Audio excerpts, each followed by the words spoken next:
tumekuwa na principles. Kwa sababu hii lugha tunaongea pengine wanaweza jifanya hawasikii.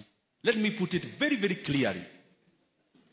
Today, I met the principals of day schools in Kiharu this morning. And it is clear that the recent circular that was sent by government to our principals is actually cutting capitation from 22,000 to 12,000 starting January. And the burden for the extra school fees, walimu wetu wakuu wameambiwa wakitengeneza fee structure ati waongeze mzazi ambaye yako na mtoto day school wamuongeze school fees ya 9,374 shillings. Na juzi nikaongea hiyo maneno, minister anajaribu kujitetea, minister wa elimu. I want to ask them, Kenya kama uko serikalini hauwezi jitetea na maneno, unajitetea kwa vitendo. Mambo ya maneno ni ya watu wako nje. Wewe ukiwa serikalini ni kutenda.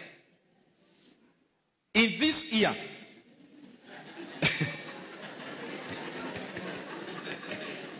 kwa hii mwaka, na munisikiza vizuri, this academic year, ni vile walimu wetu saa zingine hawaongei wasifutwe kazi. Capitation ambayo hapo awali mashule yetu imekuwa ikipata 22,000. Last academic year hii ambayo inaisha hii mwaka, mashule zetu zilitumiwa only 11,000 shillings na serikali. Sasa wanadaiwa na suppliers, wanadaiwa na wafanyikazi. Na tukivuka Januari, ati serikali inawaambia vile mlisurvive hiyo mwaka, hata sisi ndio tulisurvive, tuende mbele. Mtaendaje mbele shule ikiwa na madeni? We want to request hawa watu wako serikalini tafadhali. We have seen in today's newspapers that the highest offices in our country, Kenya, they have spent over 81% of their annual budget in the first 3 months alone. Ofisi imekuwa na budget ya 8 billion. Miezi 3 peke yake wameshatumia bilioni 7. Na hiyo pesa ndio inatumika kwa hizi by elections. Hiyo pesa ndio inatumika kuhonga wa Kenya kwa mikutano, and that is the money that is being used for political management. We want to request those who are in government, please, my friends, you cannot continue mismanaging the public resources kwa mambo ya siasa, ile hali maneno ya masomo, ya mambo ya elimu, munawacha mzazi ati atabeba mzigo. And we want to make it very clear. Mimi katika mambo ya masomo, I know for sure Mungu ametumia elimu kutufikisha kwenye tuko.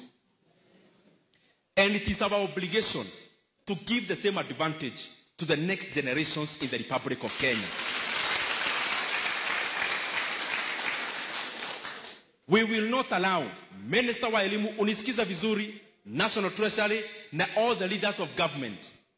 You have sent our principals a circular directing them that you are going to cut capitation from 22,000 to 12,000.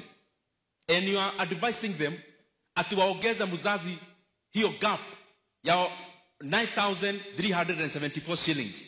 Ati wazazi wa day schools waongezewe fees from January. Ati sasa mzazi wa day school Kenya akuwa analipia mwanafunzi 22,000 every year. I want to assure you, we are not going to allow any leader in whichever capacity to play around with free basic education in Kenya. Hiyo pesa mnatumia katika siasa, cancel those political meetings, cancel those political management, leta hiyo pesa katika elimu.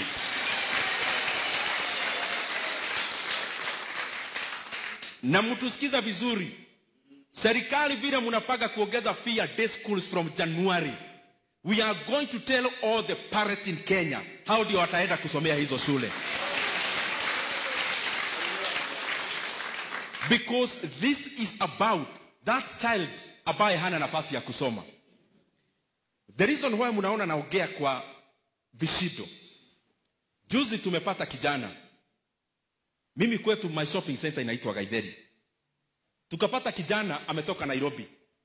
Akaenda hapo kwetu ati akapata some of my brothers wanajaza gari hapo Gaitheri. Anawauliza kwa kina mheshimiwa ni wapi? Wakamuuliza that young man alikuwa amekuja na floaters. Floaters ako tu mtu anaonekana he needs help.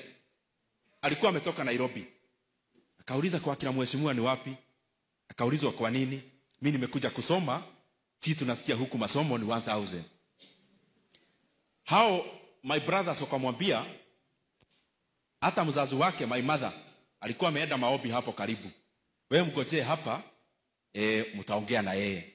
So my mother akatoka maombi wakapatana na kijana. Kijana akahojiwa na hao watu, ulikuwa wapi? Kwenu ni wapi? Ulikuwa unasomea wapi? Wakamwambia ndio tujue wewe ni mwanafunzi, unaweza rudi Nairobi ukuje na makaratasi ya ile shule ulikuwa. Kijana akasema ni sawa. So he went and came another day. Wakapatana. Hapo tu Gaitheri ndio wajadiliane. Huyo kijana kukuja na mambo yake ya shule kwenye alikuwa, wakaona alikuwa anapata A- katika subject. As we talk today with you, huyo kijana, one of my brothers anajaza gari hapo Gaitheri. Akona meaning my brother is my age mate, my age set. Anajaza gari hapo Gaitheri. Akona mtoto wake hapo Gaitheri secondary. Alimchukua anakaa kwake as we talk with you today. So wanakaa katika cube ya kijana yake, wanakaa na huyu kijana. Na sio relative, sio mtu wanajuana, na huyo kijana anasomea Gaitheri Secondary School, and the last exams he had an A-. Alafu uniambie watu ambao wao wametosheka, they can manage to take their kids to any school in the world. Ati uniambie tuwaruhusu wafanye mtoto kama huyu apate nafasi? Whatever it takes, we are not going to allow that. Na Kenya, mimi nimekuwa chairman wa budget. Kenya iko na pesa. Iko na pesa mingi. Kwenye wanafaa waodoe mafisi kubwa hizi wanakuwa renovated every day, every month, waodoe hiyo pesa ikuja katika capitation. Na pia wale walimu wetu wako JSS wanajitolea, wanalipwa 17,000 graduates. Tunawaambia National Treasury, mwache kuongea sana. By January you must confirm all the JSS interns into permanent and pensionable. Now, we don't need to push some of these things. I don't know why wanatupea kazi mingi hata naongea hapa. Ni vitu ingekuwa imefanyika. Hiyo sio kitu ya kuja kuongea katika mkutano. Kuconfirm JSS sio kitu ya kuongea mkutano. Sio. Hii mambo ingine ya capitation sio mambo ya kuongea katika mkutano kama hii. There is no way you can go back after you take gains already Kenyans are enjoying, you take them. Governance is about adding value, not deducting value. And you cannot deduct value of free basic education ambayo ililetwa na mzee Mwai Kibaki. Because I'm not talking about the person with ability. Mwenye ako na ability ni sawa. I'm talking for that person. Kama huyo kijana mwenye kama masomo haingekuwa ya bei ya chini, hangepata nafasi ya kusoma. That is the person I'm talking for. And that is the person I'm going to fight for. Asanteni sana na Mungu awabariki.